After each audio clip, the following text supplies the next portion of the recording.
एक सुंदर सा गांव था, सोनपुर। चारों तरफ हरे भरे खेत, मिट्टी की खुशबू, कच्चे रास्ते और सुबह सुबह पक्षियों की चहचहाहट सुनाई देती थी। उसी गांव में रामू और मोहन नाम के दो दोस्त रहते थे। दोनों बचपन से साथ पले बढ़े थे, लेकिन स्वभाव में बहुत फर्क था। रामू मेहनती, ईमानदार और सबकी मदद करने वाला था। मोहन थोड़ा चालाक था और जल्दी फायदा पाने की सोचता रहता था। गांव में एक छोटा सा तालाब था, जिससे पूरे गांव के खेतों को पानी मिलता था। तालाब साफ रहे, इसके लिए गांव वाले मिलकर उसकी देखभाल करते थे। एक दिन गांव के बुजुर्गों ने कहा, इस बार तालाब की सफाई रामू और मोहन करेंगे। रामू खुशी से मान गया, लेकिन मोहन ने सोचा, इतनी मेहनत क्यों करूं, कोई देख थोड़ी रहा है। अगले दिन दोनों तालाब पर पहुंचे। रामू पूरे मन से कीचड़ निकालने लगा, घास काटने लगा।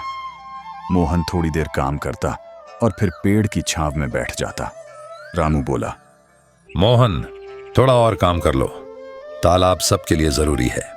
अरे रामू, इतना सोचने की क्या जरूरत, भगवान सब ठीक कर देगा। एक रात जोरदार बारिश हुई। गंदगी की वजह से तालाब का पानी खेतों में ठीक से नहीं पहुंचा।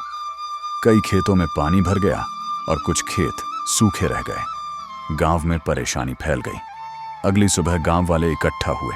सब पूछने लगे, तालाब ठीक से साफ क्यों नहीं हुआ। रामू चुपचाप खड़ा रहा।